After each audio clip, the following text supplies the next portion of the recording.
Welcome, welcome. Come on in, come to the front, don't sit at the back. We're here for a good time. And probably not a long time, but just a little bit of time to talk about charging. My name's Greg, and I'm going to be here purely for moderation's sake. Head of marketing here at Switch. And as we wait just a few seconds for people to filter in, quick housekeeping, let us know in the chat where you're coming from. The chat is your awesome link directly to Thomas above me and Ramsey below me. And fire your questions if you have them now already. Hey, William, thanks for coming. If you've got questions, send them in the chat. We'll make sure we get to them. And we're also gonna have time at the end to answer all of your burning questions as high level or as detailed as they come. I'm pretty positive these two can come up with decent answers, or at least find them out for you. But without further ado, also the session is recorded. So for any one of your peers, or if you have to drop off, everyone will get an email with a link to the video so you can kind of watch it on your own. Hey, hi, Kevin. Hey, Jorge, how you guys doing? So without further ado, I'm going to pass it over to Thomas and Ramsey to kick it off. Thanks very much. Perfect. Yeah, my name's Ramsey. Yeah, let's do it. My name's Ramsey, based in Vancouver, British Columbia. I'm business development manager here at Switch. And yeah, I'd like to introduce you to Thomas, my friendly colleague that is leading the sales engineering side of the business with Switch. Today's goal for the presentation from my end is to give you a little bit of an insight of EV charging with SWTCH Cortex and kind of how Switch approaches EV charging, but the EV charging industry as a whole. So as we go through the presentation, I definitely want to set an agenda so that we can proceed. Maybe Thomas, next slide. Yeah, so first thing that we want to cover is going to be the plan. How do you approach an EV charging project and all the intricacies in that? Next, Thomas will chat a little bit about the EV charging system and kind of everything that's included in the EV charging system and everything that it entails. And then lastly is our SWTCH Cortex system, which is our suite of products under our Switch ecosystem. And then lastly is the path forward. So after we understand the system and the products that we can provide, what is the next steps to actually get chargers in the ground and commission and active for your residents or anybody using the chargers. So a little bit about Switch. We've been in the EV charging industry for about 9 years. May not seem like a long time, but in the EV charging world, it is quite a long time. You're going to see a lot of new companies pop up here and there, but we've been doing this for a very long time, and 18,000 chargers is quite a large number, and that's what shows being in the industry for quite a bit of time. Obviously, network uptime is important in having these online, and we pride ourselves with a 99% uptime rate. With this experience, we work with some great clients that really trust us and we feel comfortable working with. So as you can see there. Perfect. So quick question. Thomas, just next slide, please. Mm-hmm. What type of chargers are available and do I need, Thomas? Yeah, I guess this is often the place where we try and guide people to start the conversation for EV charging in their own context. So answering what type of chargers is usually step one. We recognize that in the audience today, we might have people that are new to EV charging and some that have are well down the line. And I guess Ramsey and I are going to try and tailor the content to kind of hit the spot for the audience. But just to quickly level set, level 1 charging is a term you might hear, level 1, 2, 3. Level 1 charging is basically the 120 volt outlet. So the one that our computers plug into the wall outlet in your house. This would be the same electrical capacity. And so these are great because they're everywhere. They're in our homes, they're in our garages, they're on the sides of buildings, so very accessible. But the downfall is you don't necessarily get the best experience. So it's a trade-off between charging performance and speed versus being readily available. And just to give you some numbers to size this, a level 1 charger will charge your car in about 24 to 48 hours, sometimes more if you've got one of the larger batteries on the market. Whereas level 2 charging, this is the real workhorse of the industry. This is probably 95% of ports in the market. And that's just because it strikes the balance between being economical as well as giving a pretty solid performance to the vehicle. And so in the industry, we often refer to this as overnight charging, because for any vehicle you plug into a level 2 charger, overnight it's going to charge your vehicle to 100%. And that's kind of the performance metric that we try and aim for, is charging a vehicle overnight in the context of a multifamily building, or in the case of a workplace or commercial, charging your vehicle for the expected dwell time of the driver. But that being said, you might have heard of level 3 or DC fast. This is the priority charging. As you can see, it's a lot larger. They're about the size of a refrigerator, and they are quite expensive. And the reason we don't have this in every parking space is just because it requires a lot of power and infrastructure to install one of them, never mind a bank. And so with more money, you can get, more expensive charger, but we have to recognize this is not the solution for every building, for every location. And so the message today is, how can we use these different types of charging to meet the needs of the building or property? Perfect. Yeah, that's a great synopsis of kind of the level charging options that are out there. So another question that I get a lot as a business development manager, especially with a lot of customers that we work with, is how many chargers should I install? And a lot of the times I get the answer of, oh, I'm thinking 4 or 5 chargers. And the question I go back to the customer with is why? Why do you want 4 to 5 chargers in your visitor stall or in your private stall? So there's a few ways to kind of figure this out. And so there's some questions that I ask to kind of understand what amount of chargers make sense for that site or that property. So one thing that I like to do is, one metric that's really important is that EVs are coming. By 2030, 53% of cars are scheduled to be EVs. So there's no running away from it. And it's just a fact. Number 2 is tenant surveys. So asking the question of who has an EV, and are you planning on purchasing an EV within the next 1 to 3 years? I think is super important. And then lastly, do a count. How many EVs are currently in your lot? Can really help determine how many chargers make sense. To add on to this as well, another key metric is, where are you located? Are you located in an area where EVs are prominent or not? Are you in an affluent area where EV adoption is a little bit higher or less than other areas? All these things are questions you need to ask before deciding on how many chargers should go in. And Switch can help give you that right amount of chargers to set you up for now, but also for the future. Perfect. I guess, yeah, go ahead. Yeah, I was going to say, Ramsey, and maybe to follow up that, I can maybe do an explanation on how we arrive at how many chargers can I install. And the question here is, we basically need to understand from an electrical point of view what infrastructure we're looking at. And so later in the presentation today, I'm going to dive into that a little bit.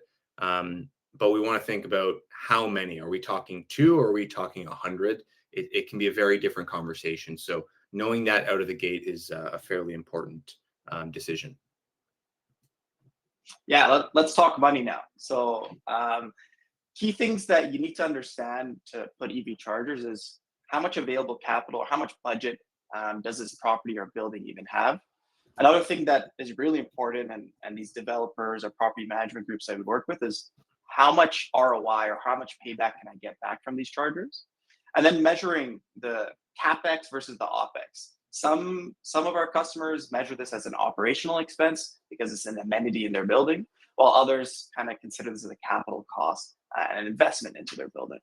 And then lastly is understanding the incentives and credits in your market, in your area, is super critical when assessing a project, and understanding the financial component of it, because these things are quite an investment, but there are ways to get payback and to get your operational expense down as well.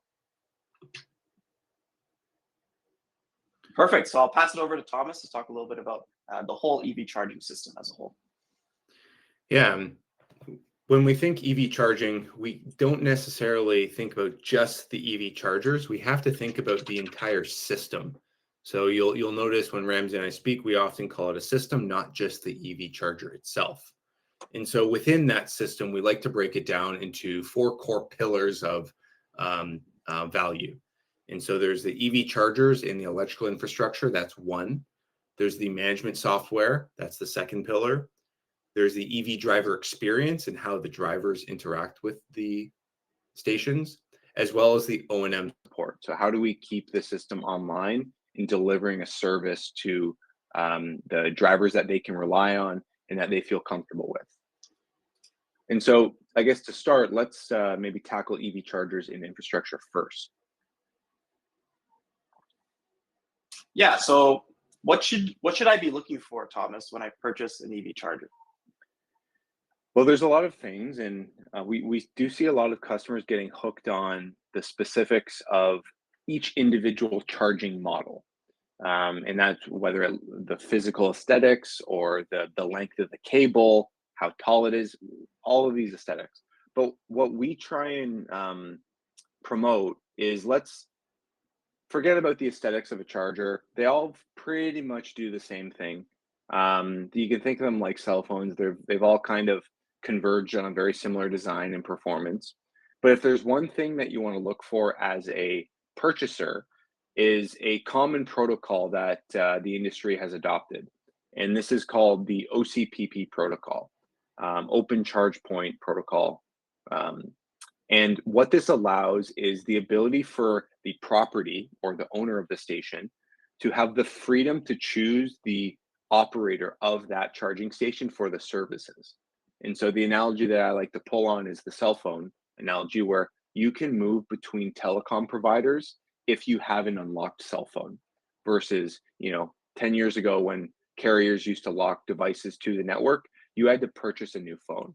And so in the case of EV charging, if your station that you're procuring is OCPP certified, it basically de-risks and future-proofs that asset, such that if the network provider does not deliver the service that they guarantee, you can leave that charger on the wall, pick up the phone and call a new network, and they can take over the service. And we like to promote this because it's really good for the industry, and it holds networks like us accountable to the service that we advertise. And so in terms of OCPP chargers, there's a long laundry list at this point. But the basic takeaway here is our role at Switch in terms of hardware recommendation is to take our experience in the field with our 18,000 chargers and provide a recommendation that meets the need of the building. In most cases, we're looking at what's the most reliable unit at the given power output. And then, this is a list here on screen of some of the bigger names that we work with. But like I said, it's a very long list at this point, and you can trust us to be recommending the most reliable model, because we want to have the best chances of success with our service once we're in the building. And so, in terms of the EV chargers in infrastructure, within that, it breaks down into 4 core categories. We have the EV chargers and all the accessories themselves. You can see a pedestal here with cable retractors for an outdoor setting. We have the electrical, which is the panels, the switchgear, transformers, whatever is required from an electrical standpoint to electrify each parking space. We also have the internet. This is often a part overlooked in a lot of EV charging installations. And so if we're going to be metering these stations, if we're going to be remotely managing them to make sure that we can detect problems and make sure we deliver reliable service, internet connection is required. So we definitely want to bring that conversation up at the point of procuring, whether that's to a company like us or even contractors that you've sourced yourself in your local market. And then finally, the software. And so you can think about, okay, put the station on the wall, but how do I make sure that it's truly a hands-free and not a pain to operate this system? And that's where the software really comes in. The idea here is that we're installing a new service to the building, a new service for electric vehicle owners, but we don't necessarily want to allocate additional resources from the existing staff to maintain this. That's where the service comes in, and that's what the software does. It makes it really easy. And so on that note, let's talk, what is the software? What am I looking for? What does it do? But before we talk what it does, we need to ask ourselves the following question as a site host or an operator. Who's going to have access to these chargers? How do I know how much revenue they've generated or how much energy they've consumed? How does the driver pay for electricity if it's coming from the common elements in my building? What happens if all of the chargers are on at the same time? What if a driver leaves their car plugged in an EV charging spot, let's say in a visitor parking space, for example? And how do I know if something breaks? The software is meant to take care of all of this. And so that you can set up the stations when they get installed, commission them, and it's basically a set and forget model where you only really check in on the user behavior a couple times a year just to make sure things are in check. And on that note, let's talk EV charging experience if you are somebody plugging in. So Ramsey, I know you have a lot of experience with this as an EV driver yourself. So why don't you talk us through how do we interact as a driver? Yeah, for sure. So 3 things that me as a driver actually have switch chargers in my shared visitor stalls in my building is one is how do I access these chargers? And then number 2 is how do I actually pay for the energy that I'm consuming? And then lastly, if anything goes wrong, who do I call rather than my landlord or my property management group to kind of get my issue solved? So we'll step into how can you even use the chargers. There's 3 ways. The most common and most commonly used is the mobile app. So you'll download the mobile app, put in some basic information and your credit card, and you can access the charger that way. Second, and my favorite to be honest, is an RFID card. You're able to ship up to 2 free RFID cards directly to your address. They'll arrive in about 2 weeks. And simply plug in, tap the charger, and your transaction is started. And this is really good for underground settings when maybe there won't be any cellular or Wi-Fi service down there. And then lastly, not as common is through a QR code. And essentially you can scan a QR code that's in the front of the charger, put in your credit card information as a guest, and start a transaction that way. It's great for people who just don't want to download an app and just have that quick use. Perfect. And I'll pass it back to Thomas on O&M support. Yeah, and I guess the final pillar here is we've got the station installed, it's operating, people are using it, great, we've solved the problem. But over time, how do I make sure that this system stays running? And how am I guaranteed to be covered to solve a problem in the event something goes wrong? And that's where O&M support comes in. And so from the charger operator's perspective, Switch, reliability is everything. And the reason being is we are delivering a service to the building. We're managing their EV charging services. And if we're not doing a good job, they can take their business elsewhere. And so during the design phase and procurement phase, we're looking to take all of those lessons learned and bring them into the procurement conversation. And so I mentioned earlier when we're looking at hardware, we're typically recommending what we believe is the most reliable based on that experience we have in the field. But also allowing the drivers to pick up the phone and call somebody, get on the phone with a person who's an EV charging expert to help diagnose the problem. In a lot of cases we hear, somebody contacted the property manager over the weekend and had to wait till Monday, but they needed their car on the Sunday fully charged. The good news here is that they can get someone on the phone with Switch on the weekend, 24 hours a day, 7 days a week to help diagnose that problem and already start to action a resolution before the staff get back to their desk on Monday morning. And so let's talk technology now. So we've talked about kind of the high level things that we're going to be looking into, the chargers, high level software tools. But Ramsey and I would kind of want to give you a look under the hood in terms of the software that we build at Switch and what our engineering team works hard on to further improve this problem that we're trying to solve, which is electrifying parking spaces. And so within that, you might have heard SWTCH Cortex. This is our EV charging umbrella of products. Within that, we have 5. I'm going to quickly touch on a few of them. We've already talked through the user experience, which is Switch Charge. Switch Portal is the operator's experience, which is our dashboard. But I'm going to focus on the first 2 in today's conversation, Control and Echo, and how do we use them in the building. And so I'm going to play a short animation here, but delivering internet connectivity to a parking garage can be a challenge at times. And so the traditional approach is running data cable throughout the garage, and you've got, you know, all this infrastructure on the walls to support the signal to the chargers. The good news is that with our product Switch Echo, we can forego the need to run physical data cables and have the entire system be wireless. And so since we have the power running to each EV charger already, we forego the need to spend time and money on running data cable since the system is wireless. All these devices communicate together, providing the entire garage internet connectivity, whether that's for EV chargers or other devices such as CT readers, other systems in the building.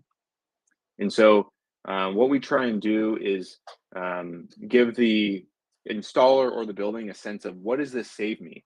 I may not understand the technology, but what does this give me, the average person, at the end of the day?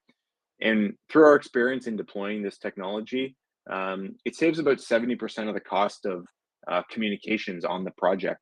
And so this is just one area that we've spent a lot of time investing in to further bring down the infrastructure cost to deliver electrified parking spaces. And so that's what we call Switch Echo. Happy to talk more. I just wanted to give you a high level today. On that note, now that we have connectivity in the garage at a very low cost, what can we do with that? We can start to understand what the building is doing in real time in terms of energy consumption. And so what we're able to do is piggyback off of that connectivity and get real-time data on what the building is doing in terms of energy consumption, as well as the EV chargers. And together in our load management system, we will actively curtail, throttle up and throttle down EV chargers according to the real-time building load. What this delivers to the building at the end of the day is a system that optimizes the power consumption of the entire system, both the EV chargers and the building, so that we don't push ourselves into an energy consumption bracket that is more expensive.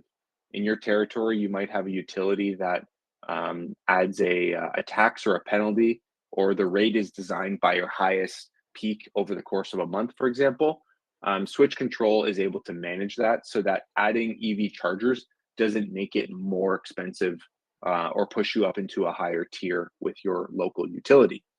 And so the graph that I like to show generally is, if we add EV chargers to the building without load management, we will soon either hit the capacity of certain elements like panels or switchgear, or we are pushed into what we call the demand charge territory, where you would pay a lot of money to pay for the peak here with your local utility. We see this a lot, especially in inner cities where infrastructure is limited. And the idea is that let's take advantage of time. As I mentioned earlier, level twos are striking the balance between economical infrastructure as well as performance. Let's maximize the area under the curve here and charge for when the building is available to us, rather than installing a new pipe, a bigger pipe, so to speak. And so the analogy I like to pull on is, in a house or a condominium, the water pipe running to the unit is only so big. It's not designed to have the toilet, the faucets, the dishwasher, the shower all on at the same time. But in the event they all are on, the water pressure drops and you get a little bit less water. Same happens here with load management. If there's a lot of demand in the building over the course of the day, think of it as the water pressure drops, so to speak, for a 15 to 20 minute period. The performance or the behavior to the vehicle is virtually untouched. We're not really noticing big differences in how long it takes to charge a car, but what we're really seeing to the operator is a huge savings on the infrastructure side when you put the chargers in the building. And so this can amount to one of two things. We either save money on infrastructure, and it allows us to install more chargers for the fixed electrical capacity that the building has today. There are two more things that I wanted to quickly run through. What else is Switch doing on top of EV charging, load management, the experience, to further optimize the EV charging behavior in operation within a building. And we recognize some buildings have outdoor parking, and protecting these assets and maintaining them over time can be expensive, especially if you've got the public, walking through your parking garage, parkade, outdoor parking. We have seen in a couple isolated events of cable cutting. And so what we were able to do at Switch is we spent the last about 10 months building an anti-surveillance monitoring package. And what this does is it's a live camera that uses a couple neat pieces of technology to identify when people are actively either cutting cables or not charging, let's say loitering.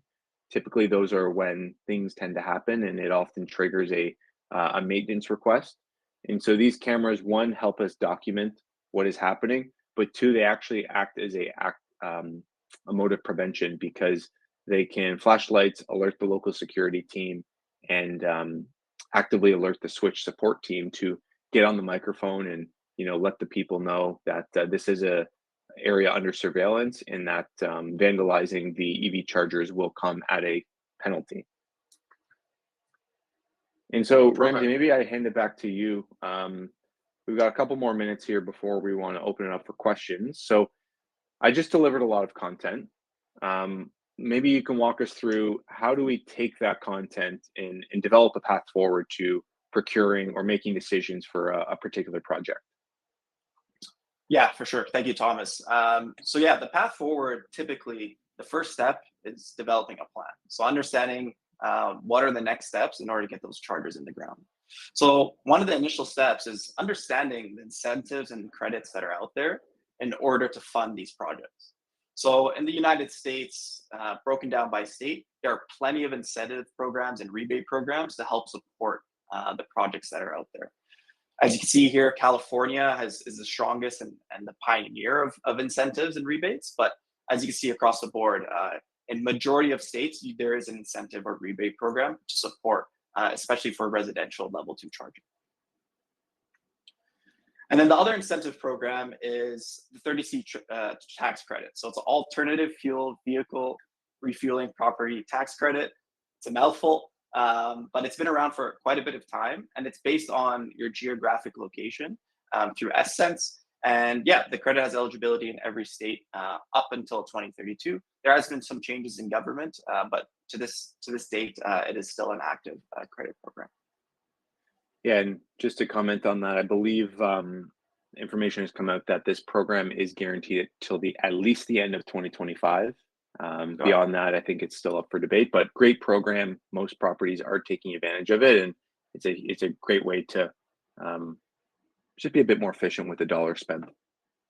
For sure.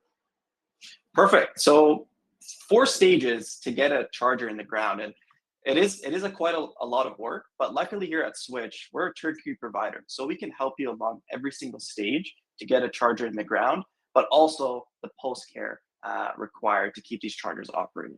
So number 1 is developing the plan. So just like Thomas mentioned, is how many chargers can actually be put into this building or property by determining the electrical power that's available, the layout, and different hardware options that suits that building. And then also have a conversation with a Switch representative or a trusted electrical partner to understand the incentives and credits that are available in your plan. Next step, we're gonna go into the install. So we strongly recommend working with our trusted Switch partners, electrical contractors that we have nationwide, because they're very comfortable with our product, but are the experts in the space, and really will be able to make sure the charger is deployed in a professional and reliable and safe manner. But we're happy to work with contractors that you may have to get these installed. And then third step is the management of it. So understanding all the intricacies that I talked about in terms of billing and the management and the admin dashboard and all of the things that are required to keep these chargers operating properly. That's going to be super key in that next step after these chargers are installed.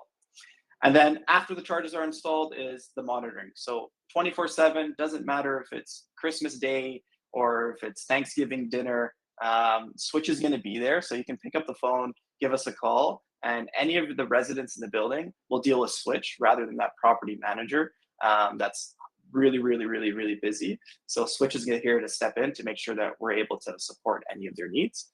And then we do have O&M support. So if you know that this charger is going to have a lot of use, or it's in a visitor setting and there might be the risk of it getting damaged and you just want that peace of mind, there's O&M support with SwitchCare and other hardware providers. So yeah, that's essentially what we do. So yeah, maybe let's open the floor up for questions. We like to move quick. We know you're all in the middle of a busy work day. So if you want to post questions in the chat, Ramsey and I can take them and answer them as best we can. Yeah, I guess one question for you guys.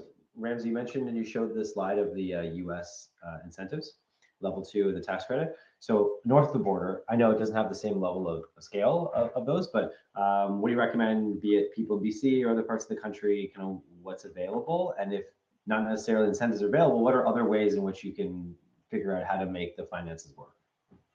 Yeah, for sure. Great question. So here in Western Canada, especially in British Columbia, there's the BC Hydro funding, which covers up to $2,000 per charger to a maximum of $14,000. And there's also other streams within that program, which I won't dive into today. And then with Switch, we actually have something called charging as a service. So essentially, if there's no budget or the initial investment to get these chargers in the ground are not justifiable for that building, we can look at wrapping the total cost of the infrastructure, the chargers, and then the ongoing fees to keep these managed all into one monthly fee. So we recommend that for certain sites, and it's sometimes a good option. But what I'd recommend in your conversations, if you're unsure about existing rebates or incentives, just have a conversation with your Switch representative, and they'll be understand exactly in that province or in that state what's available today. Great, thanks. That's helpful. Some questions are coming in. One here from Colin. 3-phase installation. Does the software have the functionality to know if the installer installed too many connectors on one phase? Basically, is the panel. Yes.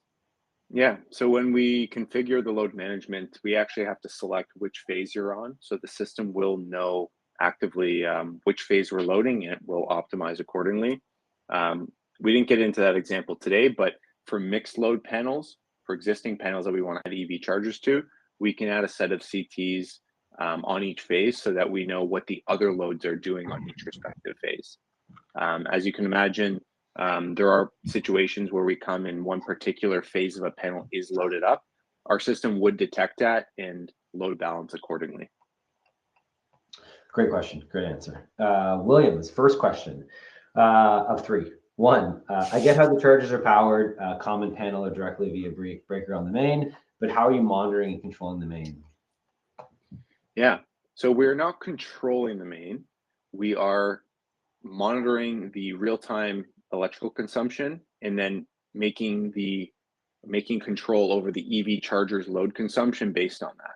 So if the building starts to ramp up towards its daily peak, we can pull the EV chargers back. And so the idea is that most buildings aren't designed to handle the additional load of an EV charger, but how can we use the remaining capacity of the building to electrify the parking garage? And so the CTs can go on the mains or an individual electrical panel to give us that real-time data of what is being consumed.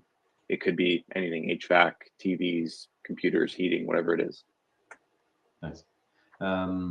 As William's typing out some more questions, another one for you. When it comes to choosing like sizing of your chargers, the constant question, like level 2, there's different types of level 2s and speeds, DC fast, like again, multifamily or commercial, what do you recommend for the most common, use case? How big are these chargers? Yeah, I could take this one. So I would say the first question I ask any type of site is, what is the average dwell time? So how long is this EV actually going to be parked at this location? And then you can kind of work backwards in terms of what charger makes sense. So let's say, for example, in a retail setting and the average dwell time is 2 to 3 hours, then I would recommend a little bit of a higher output of a level 2 charger, maybe in a 48 amp or 80 amp charger, depending on that dwell time. So you kind of understand the dwell time, work backwards, and then decide the right piece of hardware based on that. And we can definitely support all the information we need from you is what is that average dwell time at your site, and we can recommend the right hardware for this Yes, right application. I like it. Williams with the second question, as a former strata manager, even with industrial Wi-Fi infrastructure, there's always connection problems in underground parking. What's the fail-safe? This is one of my favorite questions. I perked up when I saw it come through.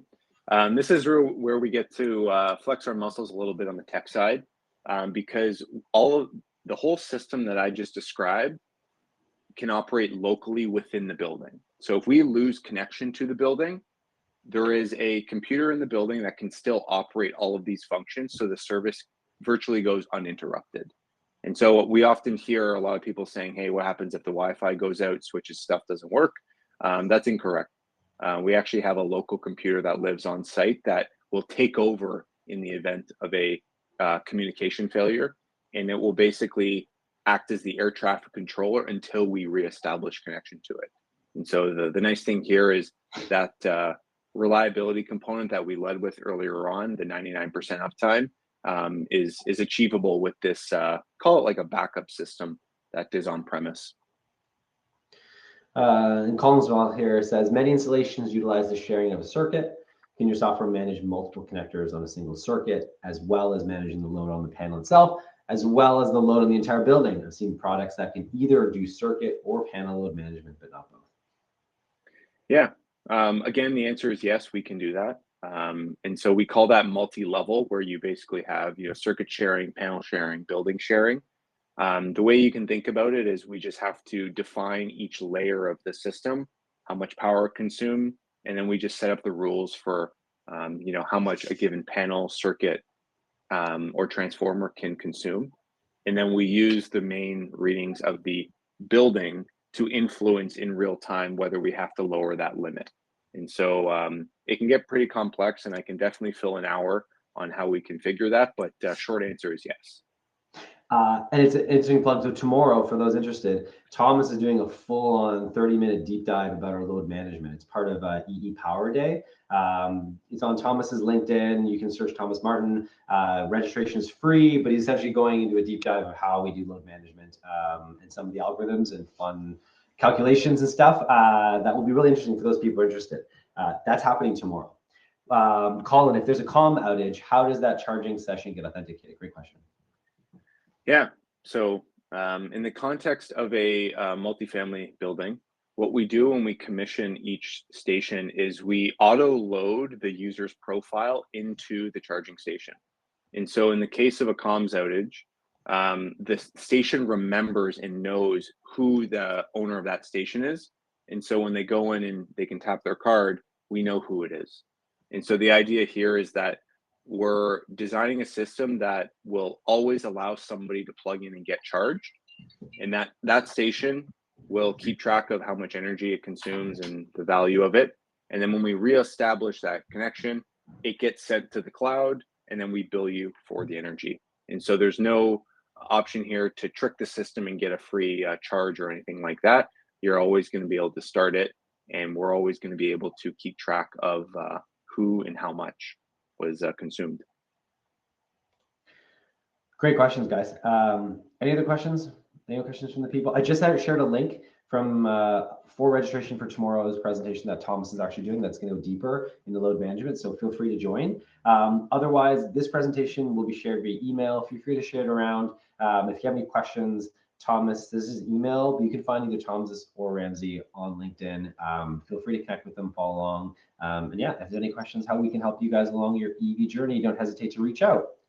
Otherwise, I hope you all have a fantastic rest of your Tuesday. Thanks very much, everyone. Thanks, guys. Thank you.